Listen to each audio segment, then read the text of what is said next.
Hola a todos, estoy muy feliz de estar haciendo este nuevo video.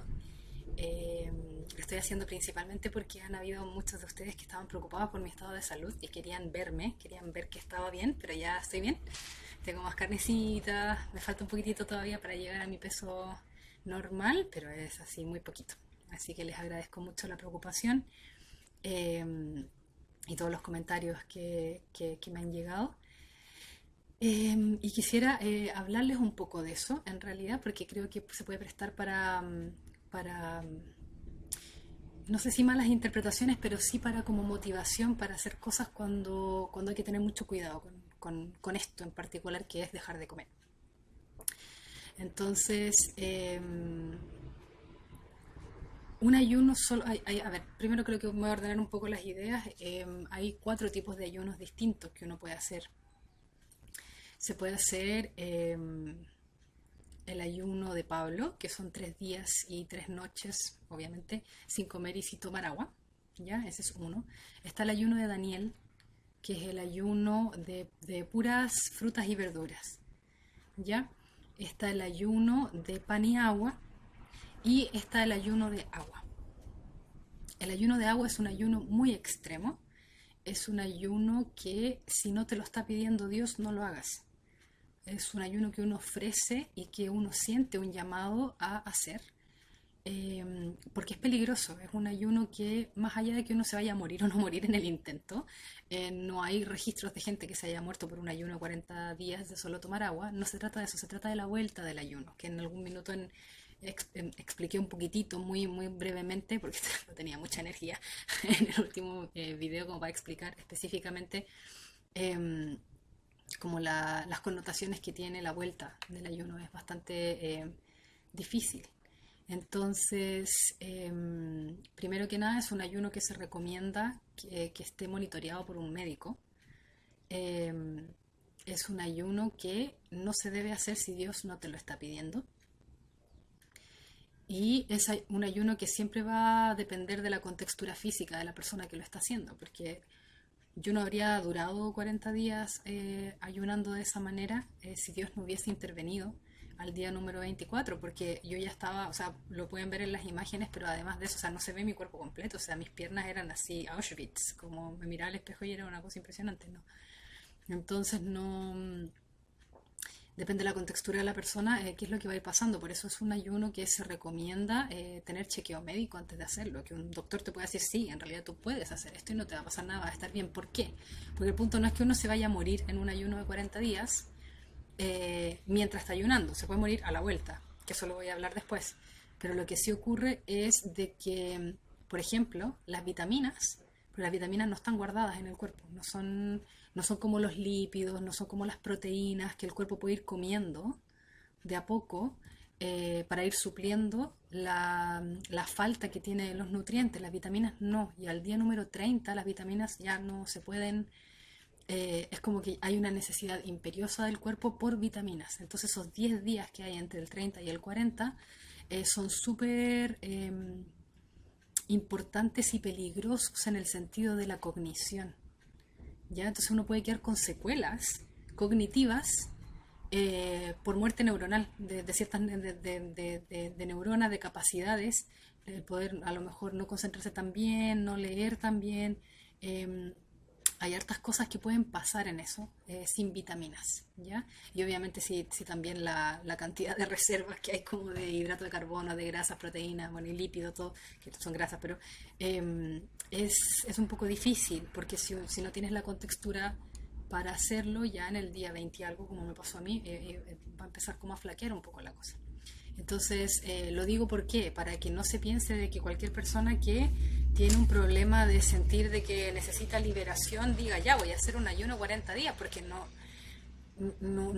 es recomendable hacerlo si uno no siente realmente un llamado divino a hacerlo. ¿Ya? Entonces quería dejar esa parte como súper clara. Ahora, 40 días de ayuno de pan y agua, 40 días de ayuno de Daniel, por favor, o sea, no hay ninguna contraindicación con eso. De hecho, la RUA tienen un sitio web acá, o sea, tienen su sitio web, pero además tienen en el YouTube como ellos hacen el ayuno pan y agua con los sacramentales y es muy lindo. Entonces eso no hay ningún problema. Yo estoy hablando de solo tomar agua, que es algo bastante distinto en el sentido de que son muchos días, ¿ya? Es harta fuerza la que se pierde y también no idealizarlo tanto, porque obviamente en el video yo ya estaba saliendo, ¿verdad? Estaba como ya había habido como esta intervención de que ya pasaron 3 días que no sentía el dolor de la pierna y sentí que Dios me remecía y me decía como no seas porfiada, así como si ya está, como hay que comer, ahora hay que comer. Entonces llega un momento en que uno no se puede mover, ya llega un momento en que uno está cansadísimo, como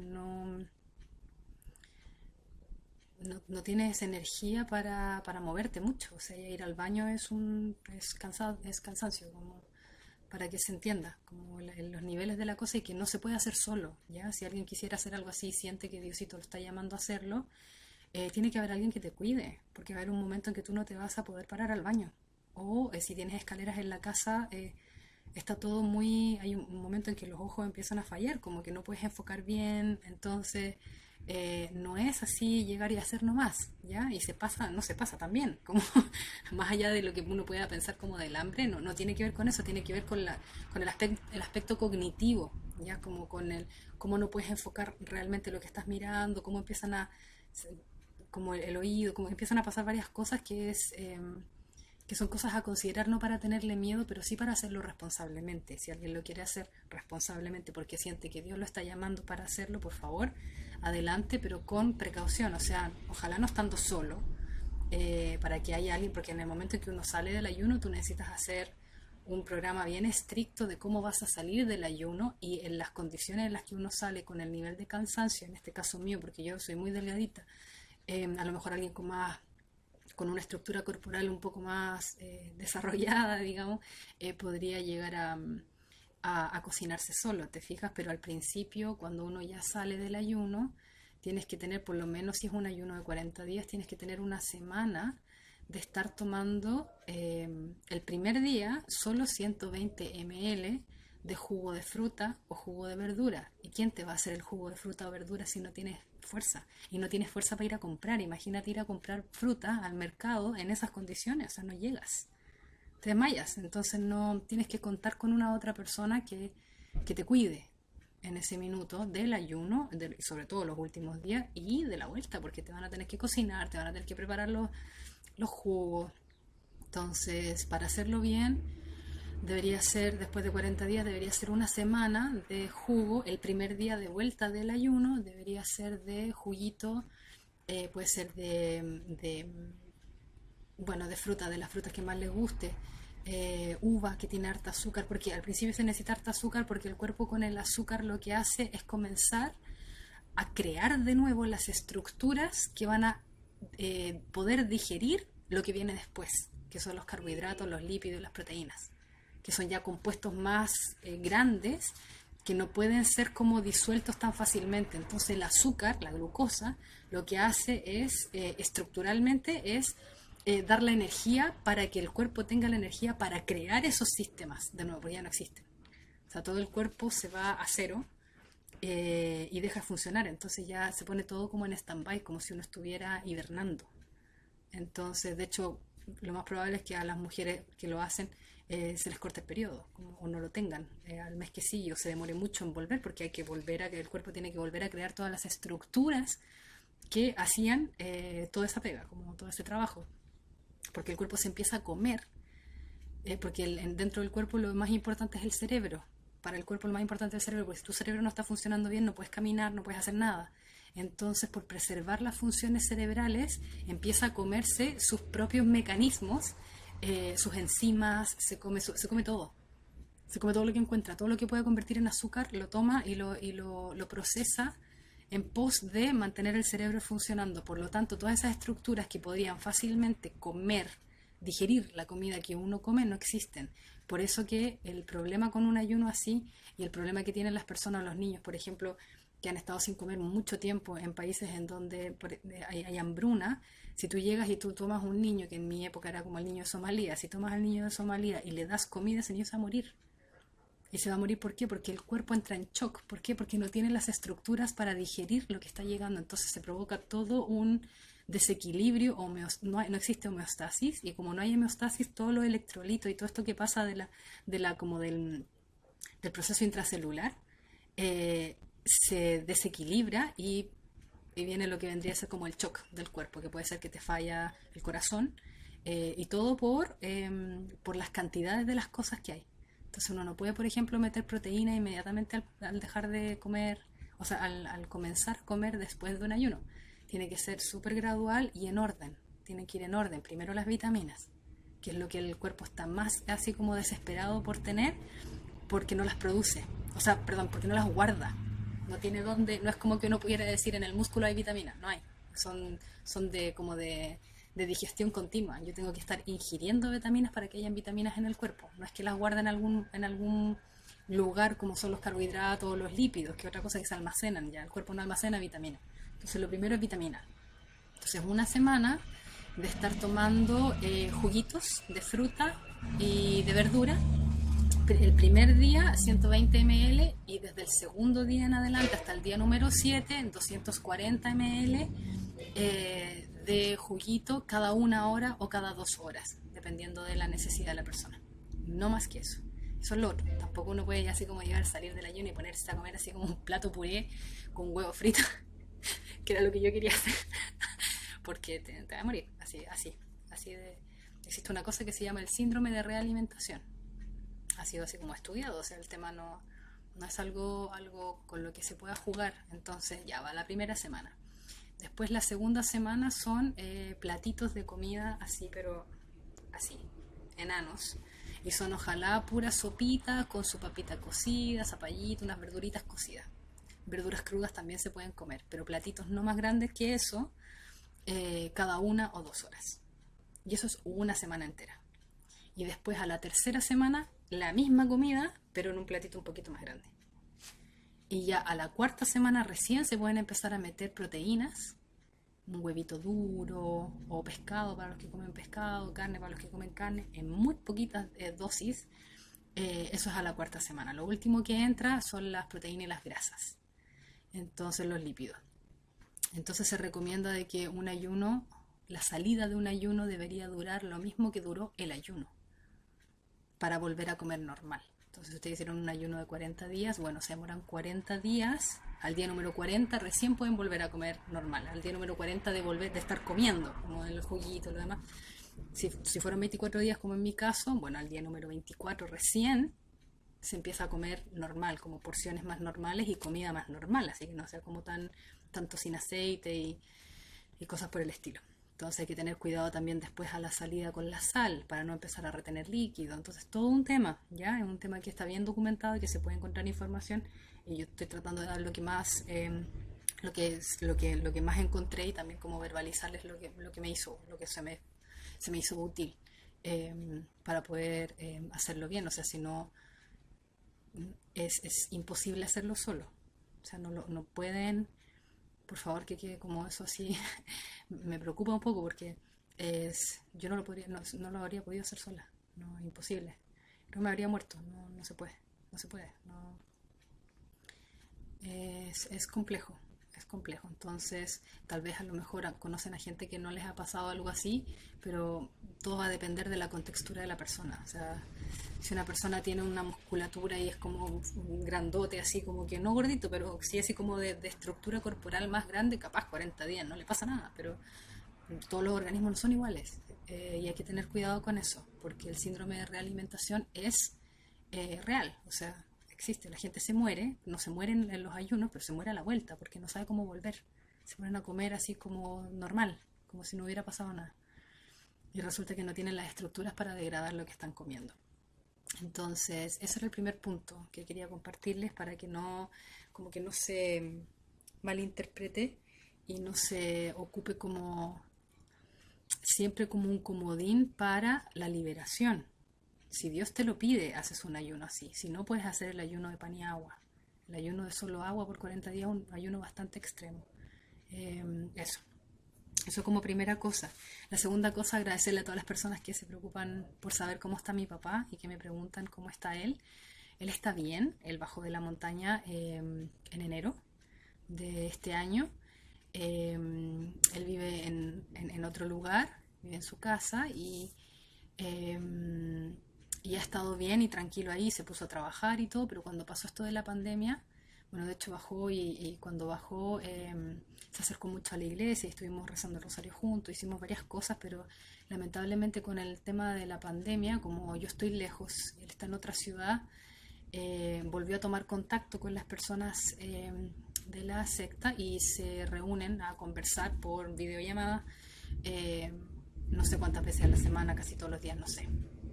Entonces, ahí yo lo único que puedo hacer es orar por él y los que se sientan llamados a orar por él también, bienvenidos sean. Pero él está bien físicamente, está bien, está con mucho ánimo, espiritualmente siento de que está un poco... Eh, todavía sigue sosteniendo las mismas creencias, entonces eso es lo único que puedo decir con respecto a eso. Y bueno, me hice un pequeño punteo, si miro para abajo es porque lo estoy mirando, porque había varias preguntas dentro de las cosas que me escriben, eh, y tenía algunas preguntas sobre varias cosas que quiero compartir con ustedes para que quede ahí el registro y para responder obviamente esas preguntas que son muy largas de tipear. Entonces me preguntaban cuál era la diferencia entre la posesión y la influencia. Eh, bueno, la diferencia más básica es de que cuando tú estás poseído, ese espíritu maligno vive dentro tuyo. Y cuando estás influenciado, está fuera de ti, pero influencia en tu cabeza. Es el único lugar en donde puede meterse, que son tus pensamientos. Por eso hay que ser muy cuidadoso con lo que uno piensa. ¿Cómo se puede diferenciar una cosa de la otra? Yo creo que eso ya es un tema para un exorcista, pero sí me he dado cuenta de que obviamente la aversión a lo sagrado tiene mucho que ver con eso. Uno se podría dar cuenta si alguien tiene una posesión y no solo influencia, porque estamos todos influenciados, o sea, todos somos influenciados tanto por el buen espíritu como por el mal espíritu, como lo llama San Ignacio de Loyola. Entonces, para ver si una persona está poseída hay muchas formas, como hay gente que le tiene aversión a las cosas que están benditas, al agua bendita, a los sacramentales, como también he sabido de casos de gente de que no presenta ningún tipo de aversión a lo sagrado, entonces es un poco difícil. Ahora, cuando en las escrituras Jesús habla del ojo, dice que tu ojo esté limpio, yo me he dado cuenta de que hay algo en los ojos que es muy particular, eh, que uno puede ver en el ojo cuando hay una pequeña como, no sé, no quiero llamarlo como demonio, porque no todas las veces es, pero sí se ve la intención, la malicia se podría decir. Entonces creo que a lo mejor eso podría ser una manera de acercarse al tema. No estoy diciendo bajo ningún como espectro de que todas las personas que tengan como una mirada un poco tengan algo adentro. O sea, no, eso no es lo que estoy diciendo. Estoy diciendo de que también se puede ver, como se pueden ver las intenciones cuando a ti te miran con amor, uno se da cuenta. Bueno, cuando a uno lo miran con una emoción un poco desagradable, uno también se da cuenta. Entonces ahí uno puede ver como qué es lo que está haciendo, cómo está siendo influenciada esa persona. No estoy diciendo que esa persona esté poseída, estoy diciendo que está siendo influenciada. Y uno puede ver esa influencia en la luz de los ojos. Ya, cuando el ojo está limpiecito, así cuando como que no hay nada, esa persona está en la luz, podríamos decir, está con Dios, sus intenciones están siendo siempre purificadas por el Espíritu Santo. Entonces, está bien. Ahora cuando hay como rabietas y cosas así, a todos nos pasa, pero eso son influencias exteriores, que tratan de hacer de que tú peques, que era lo que expliqué en algún video anterior. Entonces, eso es lo más que puedo como en este minuto explayarme en cómo podría uno diferenciar una de la otra. Yo creo que la parte de la aversión a lo sagrado es como lo más común. Y ya cuando no se sabe, lamentablemente la única manera es ir a ver a un exorcista, pues cuando uno tiene mucho la duda, ir a ver a alguien para que se puedan empezar a dar estas fases, porque hay gente que no reacciona hasta el segundo, por ejemplo, que no se manifiesta, o el tercero. Entonces, eso es bastante más difícil, o sea, eh, lo importante también es hacer la acotación de que incluso si tú tienes una persona poseída a tu lado, no significa de que te vaya a matar o te vaya a hacer un daño horrible, no. Un demonio dentro de un cuerpo humano no tiene voluntad propia, lo único que puede hacer es influirte, tratar de implantar ideas y tratar de hacer que peques, o sea, o que te enojes mucho o que vayas hacia la lujuria, pero más allá de eso no puede hacer porque nosotros fuimos creados con libre albedrío y nadie se mete con nuestro libre albedrío, por lo tanto tratará de hacer todo lo que pueda hacer en ti, pero eso no significa de que tú seas un demonio, no significa que tú dejes de ser la persona que eres. Es solo que tienes más tendencia, de la que ya tenemos por el pecado original, a hacer el mal. Eso. Para también desestigmatizar un poco la idea como del poseído, como que no sé, casi como pobrecitos, como el mismo estigma que tienen los esquizofrénicos, que uno dice, bueno, en cualquier minuto agarran un cuchillo y matan a todos. O sea, eso no es así. Entonces, también hay que tratar de como desestigmatizar el tema de la posesión.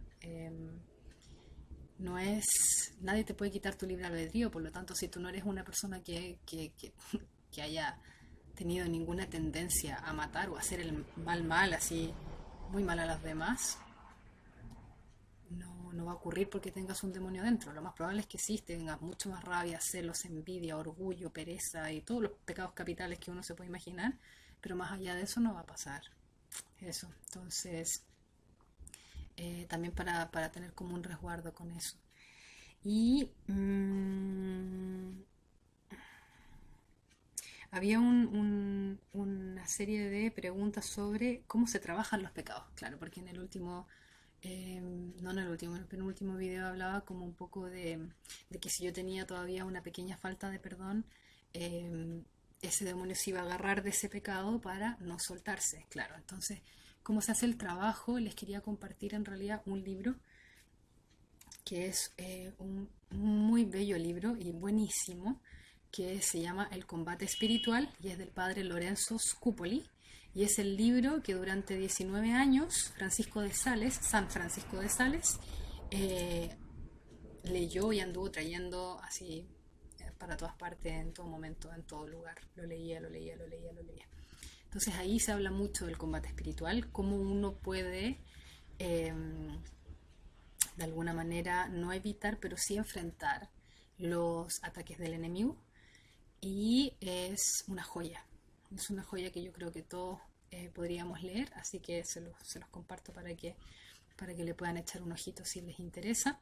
Es un libro relativamente corto, de muy fácil lectura, así que eso es un regalito ahí que nos han dejado. y, eh, y bueno, ahí se explica muy bien, en todo caso, esto de cómo uno trabaja esos pecados, porque al final, en realidad, donde actúa el maligno siempre va a ser en nuestra mente, y lo que trata de hacer es que, bueno, a través de la mente eso se convierte en sentimiento, y cuando ya es sentimiento o emoción, ya está dentro, o sea, no es que se meta, sino que está todo el rato solo influenciando afuera, es como que estuvieran ahí hablándote en los oídos. Entonces, para poder trabajar los pecados, primero siento, como a título personal, de que hay un trabajo de humildad muy grande que hay que hacer primero, como ¿por qué? Porque por ejemplo, cuando se acepta la voluntad de Dios, ya hablemos de eso, como cuando la voluntad de Dios es de que yo tenga que estar parada en una fila esperando 1 hora y media para entrar al banco, eso es lo que Dios quiere. Y si yo me revelo, son cosas súper cotidianas, porque ahora uno piensa así como la batalla espiritual, así como el combate espiritual, como algo así gigante, y lo es, pero es en las cosas más pequeñas. Entonces uno las da por hecho y está tan acostumbrado y las da tan por sentado que en realidad ni siquiera piensa en la cosa. Claro, yo estoy esperando, por ejemplo, no sé, pues me van a atender el médico y estoy ahí y me cito a las 10 de la mañana y son 1 cuarto para las 11 y todavía no me llaman. Ya, pues yo tengo que entender una manera de poder lidiar con esos pecados, con esas cosas, es entender de que absolutamente todo lo que a mí me ocurre en la vida está orquestado por Dios, que aquí no se mueve un pelo sin que Él lo permita. Por lo tanto, si yo estoy sentada en la consulta del médico y llevo 45 minutos esperando a que el médico me atienda, es porque Dios quiere que sea así. Por lo tanto, lo que yo tengo que trabajar es aceptar la voluntad de Dios. Porque cuando eso se acepta, no te va a enojar eso. Vas a tener paciencia porque sabes de que por algo tienes que estar ahí. Y tú acatas. Por ejemplo, si voy a la panadería y voy a pagar y no tienen cambio para mí, no me enojo con la cajera porque no tenga cambio. Yo acepto de que Dios me está diciendo que no es ahí donde yo tengo que comprar. Por lo tanto, yo amablemente recibo mi dinero de vuelta, le doy las gracias y me voy a otro lugar. Tiene que ver mucho con eso, tiene que ver mucho con la aceptación de la voluntad de Dios, que uno piensa, cuando uno piensa en la voluntad de Dios, para mí como y para el resto, como que uno pensaría como que la voluntad de Dios es como, ¿qué es lo que voy a hacer con el resto de mi vida? Y resulta que la voluntad de Dios es cada segundo y cada minuto del día. Entonces, como uno está tan a lo mejor enfocado en la voluntad de Dios, así como al final del túnel, poco menos, como qué es lo que yo voy a hacer y cómo yo voy a ayudar al mundo, o cómo voy a ayudar a los demás, así como allá lejos, estoy esperando que sea una cosa grandiosa o grande lo que yo tengo que hacer. No sé si grande o no sé si grande o en realidad no sé si como grandioso, pero uno tiene como la asociación de la voluntad de Dios con, con lo que uno va a terminar haciendo el resto de la vida. Como cuando uno está en una decisión así como voy a ser consagrada o me voy a casar. Es como el discernimiento, ¿verdad? Entonces como que uno piensa de que esa voluntad de Dios atañe solamente a las cosas mega importantes como eso, como decidir si me voy a casar o si voy a ser monja, o si voy a vivir en este país o voy a vivir en otro, o si me voy a dedicar a hacer una profesión u otra. Como que uno piensa que en esos momentos es donde uno tiene que discernir cuál es la voluntad de Dios para uno. Y resulta de que la voluntad de Dios para uno es segundo a segundo, minuto a minuto, todos los días de tu vida, todos los días de nuestra vida, hasta que nos muramos. Entonces, en algo tan simple y tan pequeño que no le prestamos atención como el vuelto o el no vuelto en una panadería, ahí está la voluntad de Dios, po. En que si pasa o no pasa la micro que me va a llevar a mi casa, esa es la voluntad de Dios. En que si llega o no llega la persona que tenía que llegar a mi casa, en que si me tomo o no me tomo el té, y cómo yo reacciono con respecto a todos esos segundos que se unen en el día.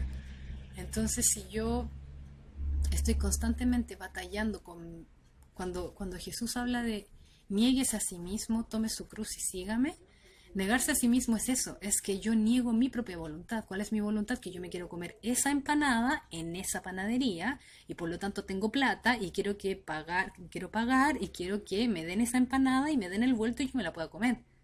Esa es mi voluntad. ¿Y pero cuál es la voluntad de Dios?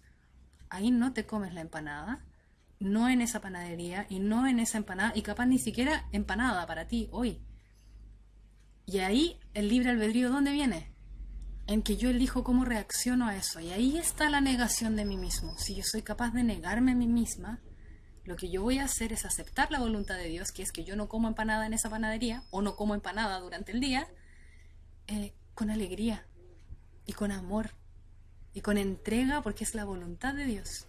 Si la voluntad de Dios es que alguien me malentendió y me empieza a echar pericos cuando yo me bajo de la micro, porque sintió que lo empujé y resulta que no lo empujé, yo agacho el moño, po. Yo tomo la humildad y en vez de ponerme a discutir con la persona que me está diciendo de que yo la empujé, yo dejo que crea lo que quiera creer y que se desahogue conmigo y yo me someto a la voluntad de Dios, que es que en este minuto esa persona a ti te tiene que gritar. ¿Para qué? Para que tú aprendas algo. A lo mejor tengo que aprender un poco de humildad. Si tú respondes con la rabia,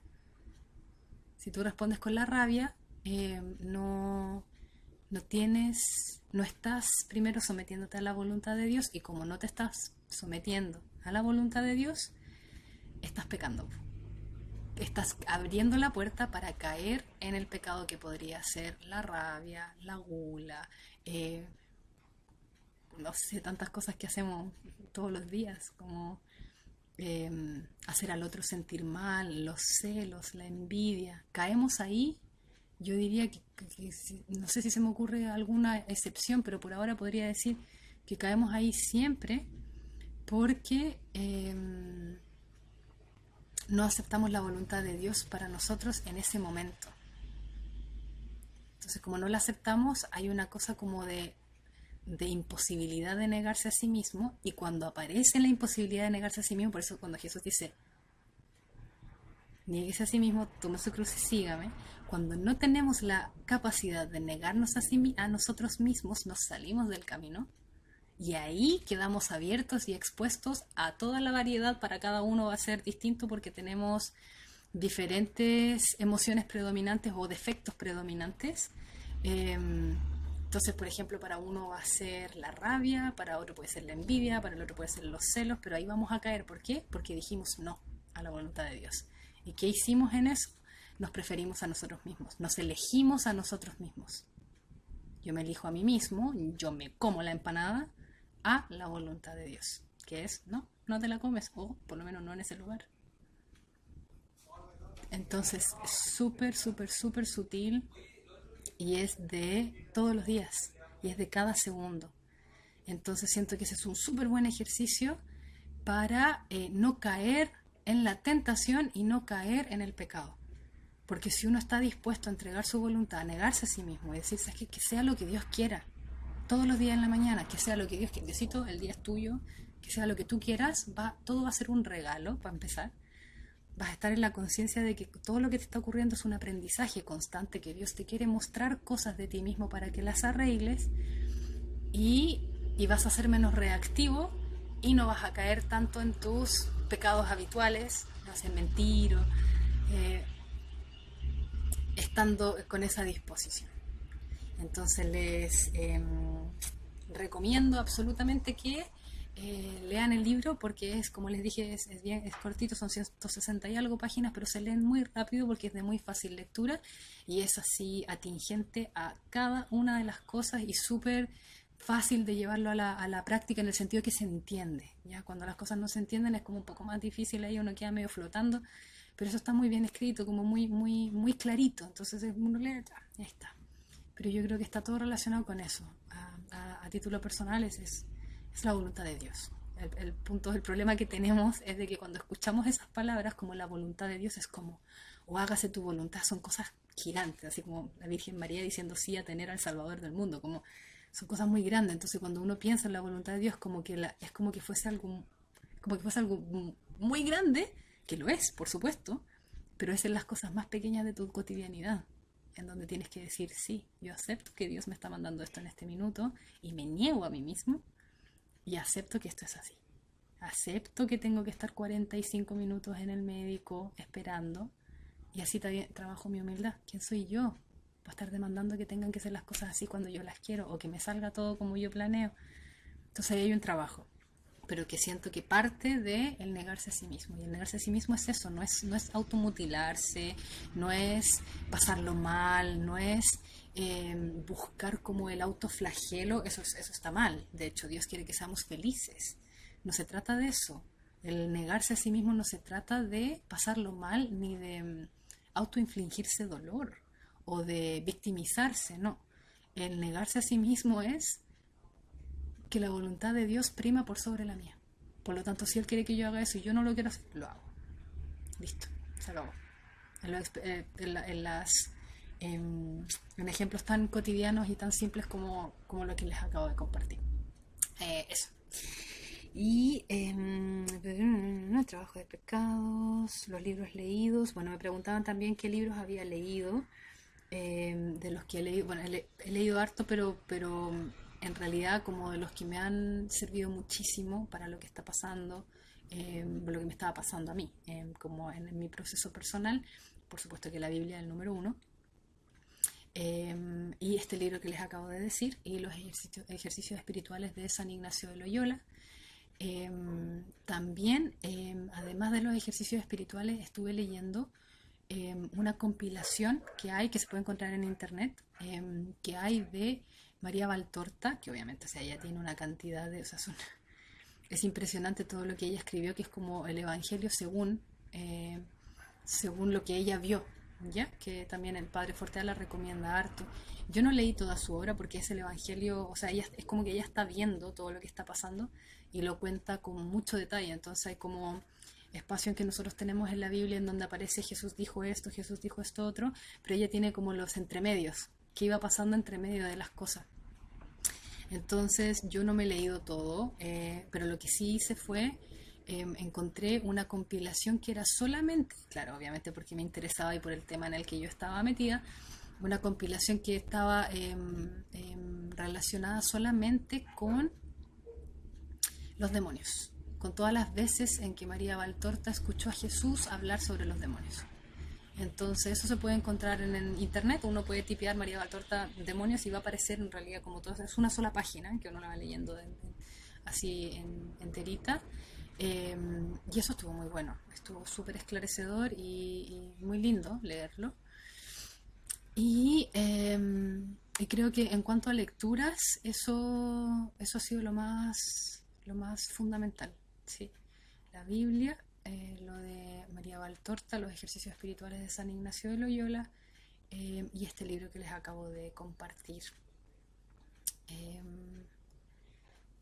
sí, creo que si se me está olvidando alguno, lo pongo después abajo, porque en este minuto no puedo recordar si estuve leyendo alguna otra cosa que me parece que no. Bueno, y hay uno que es, sí, por supuesto, hay uno, claro, es que es un poco más complicado porque está en inglés, pero ese me sirvió muchísimo al principio, cuando yo no entendía nada de lo que me estaba pasando, y es de Paul Thigpen, y él escribe un libro que se llama Spiritual Warfare, que es el combate espiritual, como la guerra espiritual, y da muchos tips, así como oraciones que uno puede hacer, maneras de combatir con el enemigo, y ese libro está muy bueno también. Eh, Eso. Ahora, y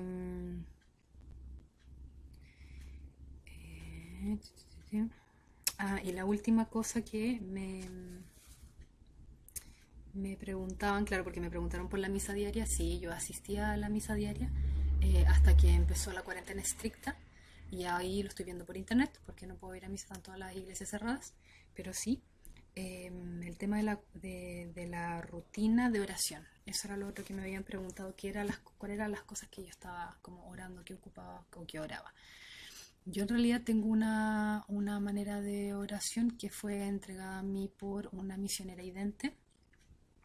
Entonces, en la mañana yo me levanto y lo primero que hago es, bueno, dar gracias, pero después cuando ya me arrodillo a orar, em, leo un solo capítulo del Nuevo Testamento, ¿ya? O sea, por ejemplo, del 3 al 4, y luego durante media hora pasa, siempre es distinto, nunca se repite, porque durante media hora es tanto meditación del Evangelio, como que me está tratando de decir, pero también conversación íntima y profunda con Jesús. Entonces,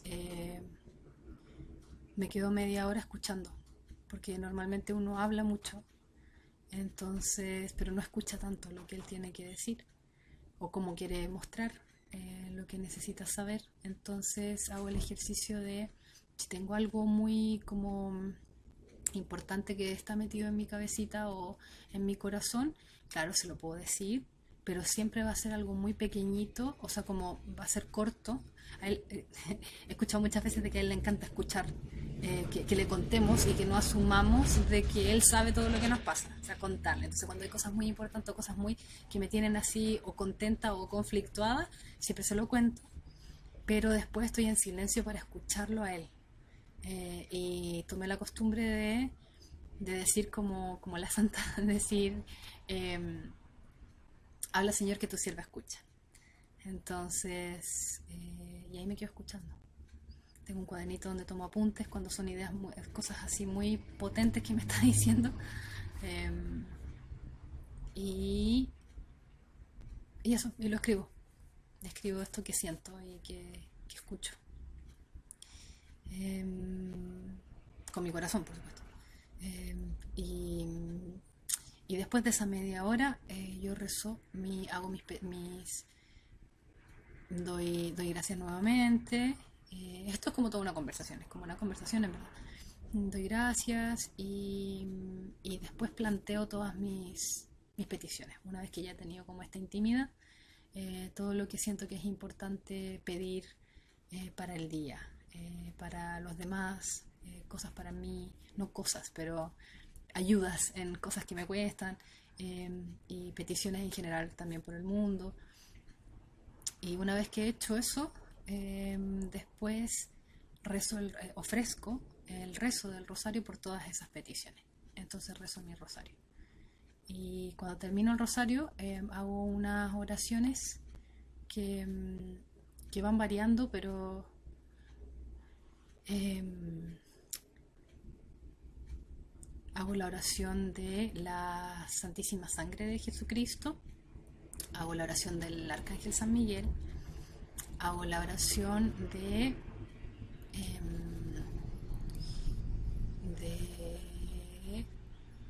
una oración para el agua bendita, y me echo agua bendita en la frente, me hago la señal de la cruz y en las sienes, así como el dedito, la oración a la Virgen de la Guarda, y una oración que aprendí, que no es una oración en realidad, sino que es una renuncia, que aprendí en este retiro con Marcelo Desi, que era esta en donde uno pone todas las cosas que son espíritu en verdad, pero que a uno le cuesta muchísimo, como lo que decía en el video, lo de la codicia, lo de la envidia, la falta de perdón. Entonces lo que tú haces es decir, en el nombre de Jesús yo renuncio a la codicia, el espíritu de la codicia.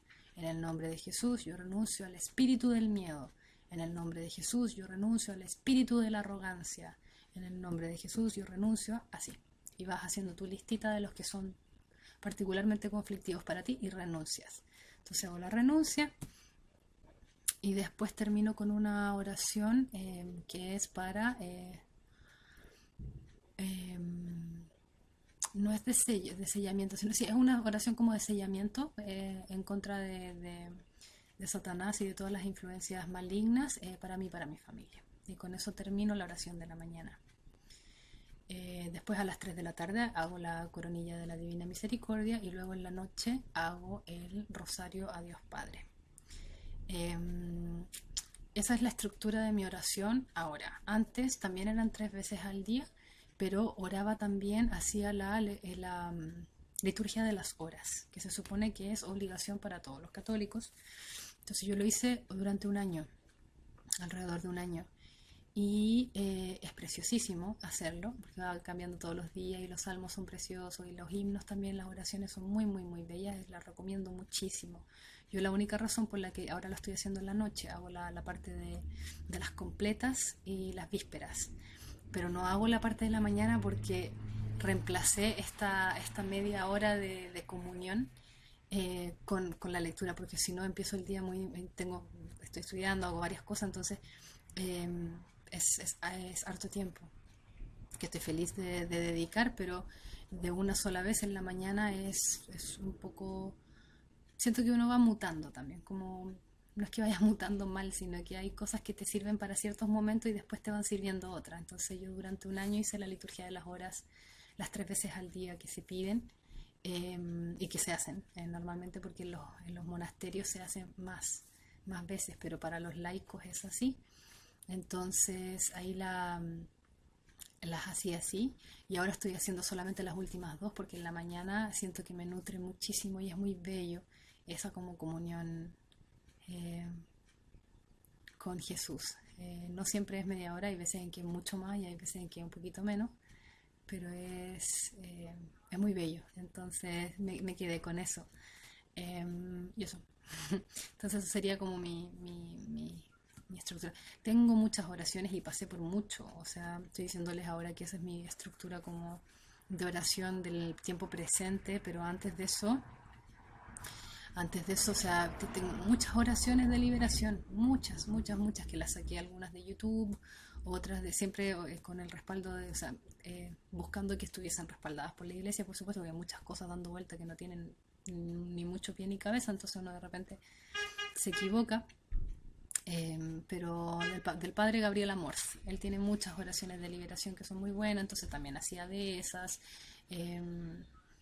Y pasé como por varios, perdón que mi vecino está tocando la bocina, pasé como por varios tipos de oración. Hubo un minuto en que, claro, hacía el rosario, siempre lo he hecho en la mañana, porque me gusta que sea la primera cosa en la mañana, porque te sella.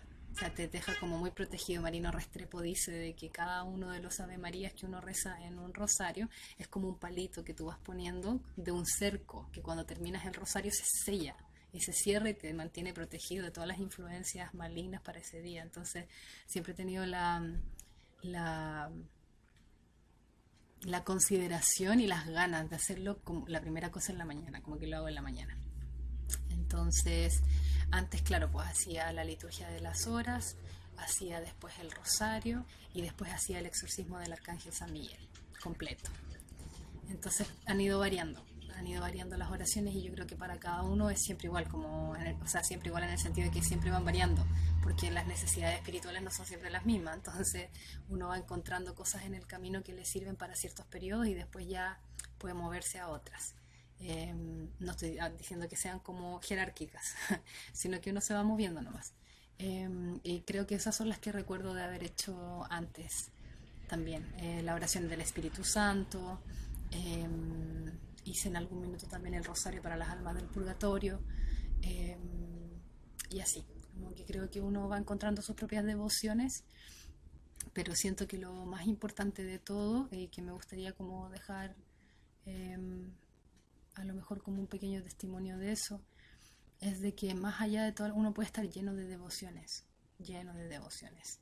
Pero si yo estoy haciendo mi devoción y llega mi hijo y me interrumpe y yo me enojo, no me sirve de nada.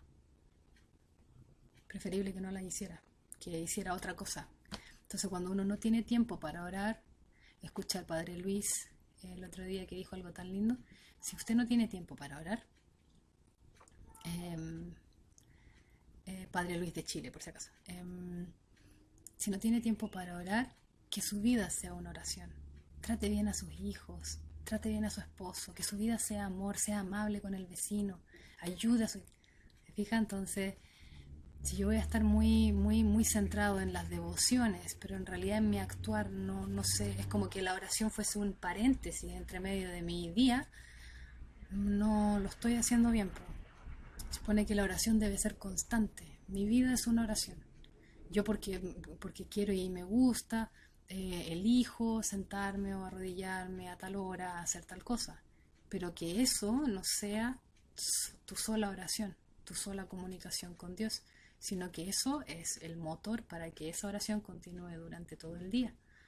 Y así cuando continúa durante todo el día, cada uno de tus gestos, cada una de tus miradas, cada una de tus respuestas es el Espíritu Santo hablando a través de ti, dándole el espacio para que lo haga, como, y no tú. Entonces siento de que eso es importante, como que lo importante no es qué oración digo, a qué hora la digo, cómo la digo, sino que a mí misma me nazca una oración. Que te nazca constantemente traer a Dios a un plano más cercano, lo tenemos muy lejos, como traerlo siempre a un plano en donde yo le estoy hablando todo el rato, le estoy dando las gracias porque me acabo de comer algo súper rico, bendigo la comida, no sé, me río con él, como, ay, ahora entiendo por qué me dijiste que, o hiciste que esto pasara, como que saber de que está ahí todo el tiempo. Entonces, en ese sentido, lo lindo de la oración es que nos permite y nos abre la puerta a que la oración sea algo constante en la vida. No que empieza cuando yo me arrodillo en mi pieza a orar y termina cuando me paro. Para eso mejor no oremos. O sea, empieza cuando yo me arrodillo o empieza cuando empieza el día y prosigue. Lo importante es tenerlo cerca y tenerlo cercano y claro, a lo mejor al principio sirve un montón porque a mí me costó mucho salirme del papel. Yo al principio cuando yo recién pasó todo lo de mi conversión, yo estuve mucho tiempo leyendo muchas oraciones porque no sabía cómo orar ni dirigirme directamente a Dios. Entonces las leía y me sirvió muchísimo, muchísimo, pero es importante no quedarse, y yo lo sigo haciendo, no es algo que haya dejado de hacer, eh, pero lo importante es no quedarse atrapado en eso, no quedarse atrapado en que porque uno leyó, oró. No, la oración es constante. Si no es oración constante, caemos. Y caemos en pecado y en tentación. La única manera de no caer es orar constantemente. estar orando constantemente, que no significa que voy a ser una monja y voy a estar metida dentro de un claustro y lo único que voy a hacer va a estar sentada orando, sino que mientras yo estoy haciendo mi vida y mis actividades cotidianas, mis gestos, mis palabras, mis emociones son oración, son una veneración para Dios, son una manera de, de darle flores, no sé, como que cada una de mis palabras sea una flor para Dios, que cada una, así. Y creo que eso ha sido un descubrimiento que yo no sabía esto de la oración continua para nada, lo aprendí con los misioneros identes y ha sido un descubrimiento hermosísimo, como eso de tener a Dios muy cerca. Algo tan simple como que estás dando una ducha y, ¡ay, qué rico la ducha con agua caliente! Hay gente que no puede, gracias Diosito, te ofrezco el placer que estoy sintiendo con esta ducha. Como, y hacerlo parte de tu cotidianidad, de tu día, sí, de tu día. Y ahí ya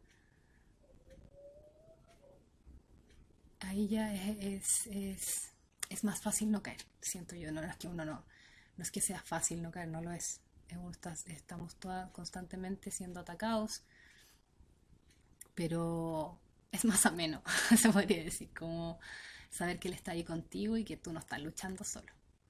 Y que no estás ahí tratando de escapar de todos estos vicios o de todas las cosas que nos tientan solo, sino que Él está al lado tuyo y te está diciendo todo el rato, vamos que se puede, vamos que se puede, tú puedes, tú puedes. Y eso es muy lindo. Entonces, yo adoro las devociones, pero siento que no es productivo para el alma quedarse solo en las devociones. No estoy diciendo que hay que eliminarlas, a mí me encantan y yo las hago, pero hay que llevarlas más allá. O sea, la oración no puede ser un paréntesis en el día. La oración es el día completo. Entonces, el ejercicio es llevar esto de él, negarse a sí mismo a la cotidianidad, para no enojarse, para no echarle la culpa al otro. Se quebró la taza por tu culpa, pero ¿por qué no? Diosito quería que se quebrara la taza, ¿qué habrá ahí? Puede pensar eso. Y creo que ahí hay un mundo para explorar. Y creo que el ritmo de la vida desciende harto también.